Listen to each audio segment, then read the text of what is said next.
Hong Kong എയർപോർട്ടിൽ ഞാൻ പെട്ടപ്പോൾ ഉണ്ടായ അവസ്ഥ അത് പറയാൻ നിൽക്കാൻ കഴിയുക. കാരണം എന്ന് വെച്ചാൽ അവിടെ ഹോങ്കോങ്ങിലാണ് ഞാൻ ഏറ്റവും കൂടുതൽ ടൈം എടുത്തത്.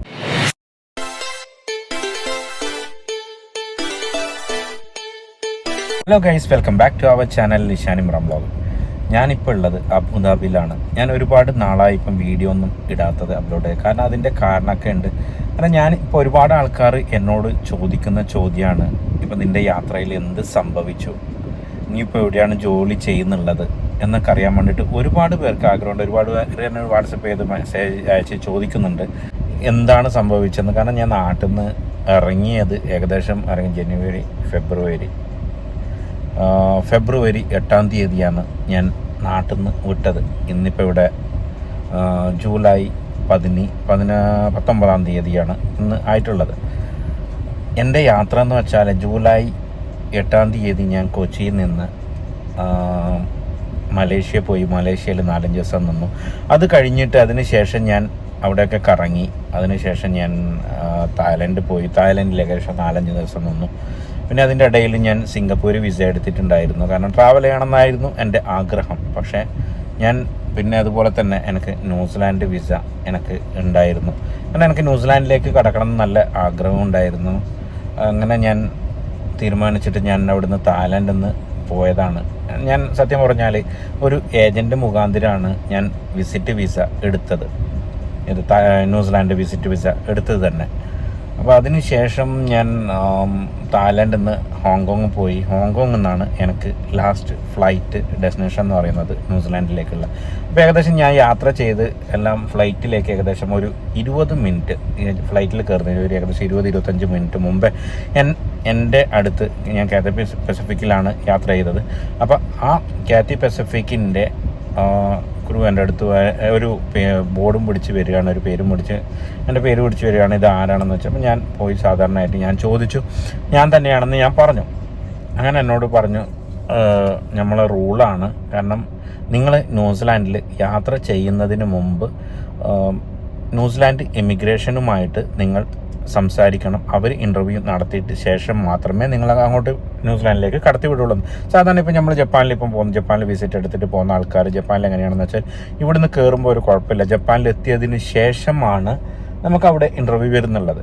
അപ്പോൾ അവിടുന്ന് ഇൻ്റർവ്യൂവിൽ പല ചോദ്യങ്ങളും ചോദിച്ചത്, അഥവാ ഇംഗ്ലീഷിലാണെങ്കിൽ ഇംഗ്ലീഷ് അറിയുന്നില്ലെങ്കിൽ മലയാളത്തിൽ ട്രാൻസ്ലേറ്റ് ചെയ്തിട്ട് ചോദിച്ചിട്ടാണ് നമ്മളവിടെ കടത്തി വിടുന്നുള്ളത്.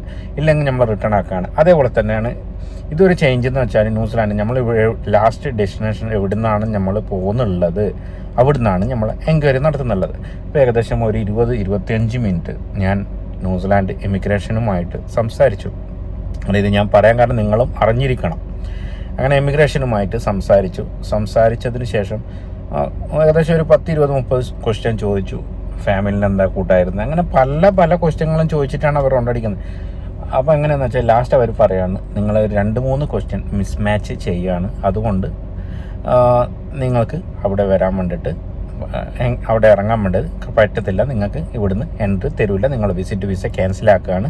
ഇനി വീണ്ടും വരണമെങ്കിൽ നിങ്ങൾ വീണ്ടും സബ്മിറ്റ് ചെയ്യുക, നെക്സ്റ്റ് നിങ്ങളെ ചാൻസ് ട്രൈ ചെയ്യണം. ഞാൻ ഒരുപാട് നോക്കി, ഞാൻ വ്ളോഗർ എന്നൊക്കെ പറഞ്ഞ് സംസാരിച്ച് നോക്കി. പക്ഷേ നമ്മളിപ്പോൾ ചുരുക്കം സബ്സ്ക്രൈബറുകളേ ഉള്ളൂ. അപ്പോൾ അതുകൊണ്ട് അത് നടക്കത്തില്ല. കാരണം അവർ പറഞ്ഞു ഓൾറെഡി എന്ന് വെച്ചാൽ കുറച്ച് കൂടുതൽ സബ്സ്ക്രൈബർ ഉണ്ടെങ്കിലേ നടക്കുകയുള്ളൂ എന്നാണ് ഞാൻ വേറെ ആളുടെ അന്വേഷിച്ചപ്പോൾ പറഞ്ഞത്. അപ്പം അങ്ങനെ ഞാൻ അവിടുന്ന് എന്നെ ഫ്ലൈറ്റിൽ കയറാൻ അവർ സമ്മതിച്ചില്ല. അതിനുശേഷം അവർ പറഞ്ഞതെന്ന് വെച്ചാൽ നിങ്ങൾ വേറെ ഫ്ലൈറ്റ് ടിക്കറ്റ് എടുത്തതിന് ശേഷം നിങ്ങൾ എവിടെയാണ് കയറിയ അവിടത്തേക്ക് തിരിച്ചു പോകണം. ഞാൻ സ്വാഭാവികമായിട്ട് ഞാൻ പറഞ്ഞു എൻ്റെ കയ്യിൽ കാശില്ല എന്ന് പറഞ്ഞു, സത്യം പറഞ്ഞാൽ. അങ്ങനെ പറഞ്ഞ് അവർ കാത്തി പസഫിക്കിൻ്റെ ഓഫീസിൽ സംസാരിച്ചു. അവസാനം അവരെന്താക്കുന്നത് വെച്ചാൽ ഏകദേശം ഞാൻ നോക്കുമ്പോൾ ഏകദേശം 35,000 ടിക്കറ്റായിരുന്നു. അങ്ങനെ അവരെന്ത് ചെയ്യുന്നത് വെച്ചാൽ സംസാരിച്ചിട്ട് അവർ ഓക്കെ പറഞ്ഞു. അവസാനം എന്നോട് വെച്ച് എവിടെയാണ് പോകേണ്ടത്. കാരണം ഞാൻ കയറിയത് തന്നെ ഹോങ്കോങ്ങിൽ നിന്നാണ്. അപ്പോൾ അവർ ഹോങ്കോങ്ങിലേക്കാണ് വിടാൻ ആദ്യം തീരുമാനിച്ചത്. ബാങ്കോക്കിലേക്കാണ് എന്നെ തിരിച്ചു വിടാൻ നോക്കി. ഞാൻ പറഞ്ഞു അവിടെ എനിക്ക് പോകേണ്ട ആവശ്യമില്ല, എനിക്ക് ഇന്ത്യയിലേക്ക് തന്നെ തിരിച്ചു പോകണം. അങ്ങനെ ഞാൻ എന്ത് ചെയ്യുന്നത് വെച്ചാൽ അവരോട് സംസാരിച്ച് അവരോട് ബാംഗ്ലൂരേക്കുണ്ട്, അതേപോലെ മുംബൈയിലേക്കുണ്ട്. ബാംഗ്ലൂരേക്ക് പിന്നെയും ഒരു ദിവസം കഴിഞ്ഞു ശേഷം മാത്രമേ ടിക്കറ്റ് ഉള്ളൂ. അങ്ങനെ പിറ്റേ ദിവസത്തേക്ക് ടിക്കറ്റ് എനിക്ക് ബോംബെയിലേക്കുള്ള ടിക്കറ്റ് തന്നു. അങ്ങനെ ബോംബെയിൽ ഞാൻ അവിടെ കഴിഞ്ഞ വ്ളോഗ് അന്ന് മുമ്പത്തെ വ്ളോഗിൽ ആയിട്ടാണ് ബോംബെയിൽ സ്റ്റേ ചെയ്തതും അവിടുന്ന്. അങ്ങനെ ബോംബെയിലേക്ക് ഞാൻ പോയി. ബോംബെയിൽ പോയിട്ട് അവിടുന്ന് ഞാൻ എന്ത് ചെയ്യുന്നത് വെച്ചാൽ അവിടെ 5-6 ദിവസം നിന്നു. പിന്നെ എനിക്ക് അബുദാബിയിൽ വരേണ്ട ആവശ്യമുണ്ടായിരുന്നു. അപ്പോൾ ഓൾറെഡി എൻ്റെ ഡ്രൈവിംഗ് ലൈസൻസ് എക്സ്പയർ ആയിട്ടുണ്ടായിരുന്നു. കാരണം ഇനിയും പിന്നെ എവിടെയെങ്കിലും പോവുകയാണെങ്കിൽ നമുക്കത് മസ്റ്റാണ് ഇത് ഇവിടുത്തെ. അങ്ങനെ ഞാൻ എന്ത് ചെയ്യുന്നത് വെച്ചാൽ അവിടുന്ന് വിസിറ്റിന് വന്നാൽ എൻ്റെ ഡ്രൈവിംഗ് ലൈസൻസ് പുതുക്കാൻ പറ്റില്ല. അങ്ങനെ അവിടുന്ന് വിസ എടുത്ത് ഞാൻ ഒരാഴ്ച കഴിഞ്ഞതിന് ശേഷം ഡയറക്റ്റ് ഞാൻ അബുദാബിയിലേക്ക് വന്നു. ഇതാണ് ചുരുക്കം സംഭവിച്ചത്. അബുദാബിയിൽ വന്നിട്ട് ഏകദേശം 1.5 മാസം ഞാൻ വെറുതെ നിന്ന് കൂട്ടുകാരുടെ അടുത്ത് നിന്നു. അതിനുശേഷം എന്ത് ചെയ്യുന്നത് വെച്ചാൽ ഞാൻ ഒരു ഹൗസ് ഡ്രൈവറെ ജോലി എനിക്ക് റെഡിയായി. കാരണം സാധാരണ നല്ലതായ ഒരു തോന്നിയത് നല്ല ഫാമിലിയാണെന്ന് തോന്നിയിട്ട് അങ്ങനെ ഞാൻ ഇവിടെ ജോലി ചെയ്യുകയാണ്. കാരണം നിങ്ങൾക്കറിയാമല്ലോ ഹൗസ് ഡ്രൈവർ അവസ്ഥ എങ്ങനെയാണെന്ന് നിങ്ങൾക്കറിയാമല്ലോ. കാരണം എന്ന് വെച്ചാൽ നമുക്ക് വീഡിയോ ചെയ്യാനുള്ള ടൈം അതില്ല. നമുക്കിവിടെ കൂടുതലും ഫ്രീ ഉണ്ടെന്നാലും പെട്ടെന്ന് നമുക്കിപ്പോൾ പുറത്ത് പോയിട്ട് വീഡിയോ ചെയ്യാനൊന്നും പറ്റാത്ത അവസ്ഥയാണ്. ഇതാണ് എന്നിലുള്ള സത്യാവസ്ഥ.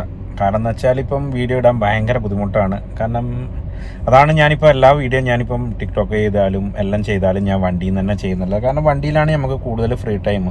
അതുകൊണ്ടാണ് ഞാൻ വണ്ടിയിൽ ചെയ്യുന്നുള്ളത് തന്നെ. പിന്നെ അതുപോലെ തന്നെ വേറൊരു കാര്യം പറയാനുള്ളത്, ഇപ്പം ഏത് രാജ്യത്തേക്ക് നിങ്ങൾ വിസിറ്റ് വിസ എടുക്കുകയാണെങ്കിൽ, ഏജൻറ്റ് ത്രൂ എടുക്കുകയാണെങ്കിൽ ഇങ്ങനെ ക്വസ്റ്റ്യൻസിൽ നമ്മൾ പരാജയപ്പെടുന്നത് തന്നെ ഏജൻ്റായിട്ട് നിങ്ങൾ സംസാരിച്ചിട്ട് എന്ത് വെച്ചിട്ടാണ് ഏജൻറ്റ് ഇപ്പം പല ഡോക്യുമെൻറ്റും ഫേക്ക് ഐ ഡിയിൽ വെച്ചിട്ടാണ് കൊടുക്കുന്നുള്ളത്.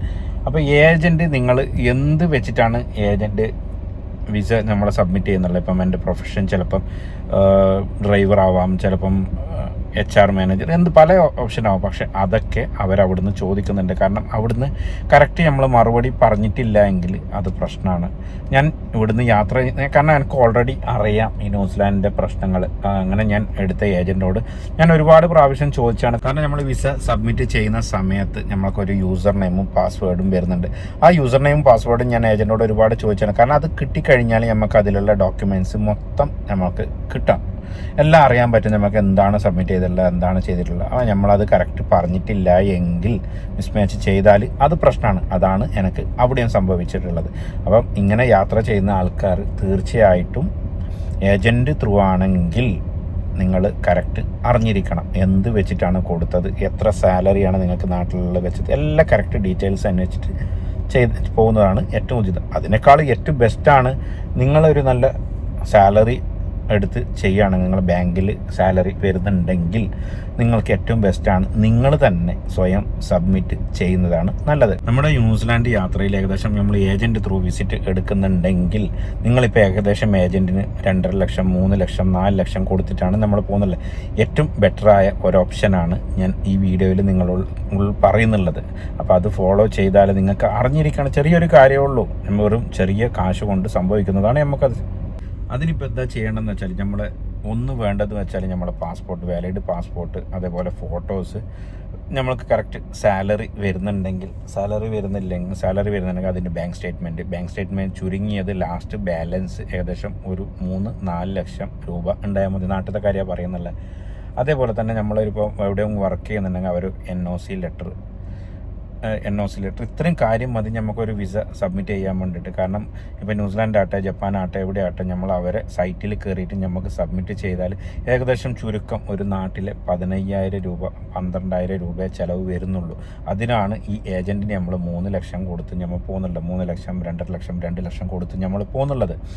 അപ്പോൾ എല്ലാവരോടും പറയാൻ കഴിയുന്നതും സ്വന്തം തന്നെയാണ് സബ്മിറ്റ് ചെയ്യുന്നത് ഏറ്റവും ഉചിതം. പിന്നെ അതേപോലെ തന്നെ ഇപ്പം നിങ്ങൾക്ക് യാത്ര ചെയ്യാൻ ആഗ്രഹമുണ്ട്. ഇപ്പം ഒരുപാട് സൈറ്റ് എന്ന് വെച്ചാൽ ഇപ്പം ഓസ്ട്രേലിയ, കാനഡ, അതിൻ്റെയൊക്കെ സൈറ്റിൽ തന്നെ നിങ്ങൾക്ക് കാനഡൻ്റെ അവിടെ രാജ്യത്തിൻ്റെ തന്നെ സൈറ്റ് ഉണ്ട്. അതിൽ ഒരുപാട് ജോബ് വേക്കൻസി ഉണ്ട്. നിങ്ങൾ കറക്റ്റ് നല്ലൊരു CV ഉണ്ടാക്കി കൊടുത്താൽ നിങ്ങൾക്ക് അതിൽ സബ്മിറ്റ് ചെയ്യാവുന്നേ ഉള്ളൂ. കാരണം നമ്മൾക്ക് പറ്റിയ തെറ്റാണ് നിങ്ങളോട് ഞാൻ പറയുന്നുള്ളത്. അപ്പം എല്ലാവരും കഴിയുന്നതും ഇങ്ങനെ തന്നെ ട്രൈ ചെയ്യുക. അതാണ് ഞാനിപ്പം ഞാൻ അബുദാബിയിൽ വന്നിട്ട് ഇങ്ങനെ അബുദാബിയിൽ വന്നിട്ട് ഇങ്ങനെ ഞാൻ ജോലിയിലെ തിരക്ക് കാരണമാണ് ഞാൻ വീഡിയോ ഇടാത്തത്. വേറൊന്നും കൊണ്ടല്ല. ആരും ഒന്നും വീഡിയോ അവസാനിപ്പിച്ചു എന്ന് ആരും വിചാരിക്കരുത്. വീഡിയോ അവസാനിച്ചില്ല. വീണ്ടും കണ്ടിന്യൂ ആയിട്ട് ഞാൻ മുമ്പോട്ട് തന്നെ പോകുന്നതായിരിക്കും. അതുപോലെ ഇനിയും എൻ്റെ മനസ്സിൽ ആഗ്രഹമുണ്ട് യാത്ര ചെയ്യണം എന്നല്ല. പിന്നെ സിംഗപ്പൂർ വിസ ഞാൻ പോകണമെന്ന് കരുതിയതാണ്. പിന്നെ ഞാൻ അവിടുന്ന് റിട്ടേൺ ആയപ്പോൾ പിന്നെ അത് സിംഗപ്പൂരിൽ ഞാൻ ഒഴിവാക്കി. ആ വിസിറ്റ് അങ്ങനെ പോയത്. അത് പിന്നെ എനിക്ക് ആകെ എക്സ്പെൻസ് അത്രേ വന്നുള്ളൂ. കാരണം ഒരു നാട്ടിലൊരു 3-4-5,000 രൂപേൻ്റെ അടുത്ത് അതിന് വരുന്നുള്ളൂ. സിംഗപ്പൂർ വിസിറ്റ് വിസക്ക് വരുന്നുള്ളൂ. ഇനി ആഗ്രഹമുണ്ട് മനസ്സിൽ, ഒരുപാട് രാജ്യങ്ങൾ പോകണം എന്നുള്ള ആഗ്രഹത്തിലാണ് ഞാനുള്ളത്. ഇനി അബുദാബിയിൽ നിന്ന് നോക്കാം ഇൻഷാ അല്ലാഹ് ഇനി എവിടെയെങ്കിലും പോകാൻ പറ്റുന്നുണ്ടോ എന്നുള്ളത്. ഹോങ്കോങ് എയർപോർട്ടിൽ ഞാൻ പെട്ടപ്പോൾ ഉണ്ടായ അവസ്ഥ അത് പറയാൻ നിൽക്കാൻ കഴിയുക. കാരണം എന്ന് വെച്ചാൽ അവിടെ ഹോങ്കോങ്ങിലാണ് ഞാൻ ഏറ്റവും കൂടുതൽ ടൈം എടുത്ത്. അവിടെ സത്യം പറഞ്ഞാൽ ടോയ്ലറ്റിൽ വെള്ളമില്ല. അവിടെ എന്ത് യൂസിനും നിങ്ങൾ 1 ആവട്ടെ 2 ആവട്ടെ എന്തിന് യൂസിനും അവിടെ ഉള്ളതെന്ന് വെച്ചാൽ ടിഷ്യൂ പേപ്പറും അതേപോലെ സാനിറ്റൈസറാണ്. കാരണം അതുകൊണ്ട് നമുക്ക് നമ്മളെ ടോയ്ലറ്റ് കാര്യങ്ങൾ അതുകൊണ്ട് നടത്താനേ പറ്റുള്ളൂ. അതാണ് ഹോങ്കോങ് എയർപോർട്ടിലെ അവസ്ഥ. അതൊരു നല്ല പെടലാണ്. ഞാൻ ഏകദേശം ഒരു 8-9 മണിക്കൂർ അവിടെ ഉണ്ടായിട്ടുള്ള എനിക്ക് ഈ യാത്രയിൽ ഏറ്റവും ബുദ്ധിമുട്ടിയ ഒരു അവസ്ഥ അതാണ്. ഇൻഷാ അല്ലാഹ് അപ്പോൾ എൻ്റെ വീഡിയോ ഇഷ്ടപ്പെടുകയാണെങ്കിൽ സാധാരണ പറയുന്ന പോലെ തന്നെ ലൈക്ക് ചെയ്യുക, ഷെയർ ചെയ്യുക, സബ്സ്ക്രൈബ് ചെയ്യുക. അതേപോലെ തന്നെ പുതിയൊരു വീഡിയോയുമായി നിങ്ങളുടെ മുമ്പിൽ വരുന്നതായിരിക്കും ഈ കാഞ്ഞങ്ങാടുകാരൻ. ഓക്കെ, അപ്പോൾ ഇൻഷാ അല്ലാഹ് നെക്സ്റ്റ് വീഡിയോയിൽ കാണാം. ടാറ്റ, ബൈ, സീ യു.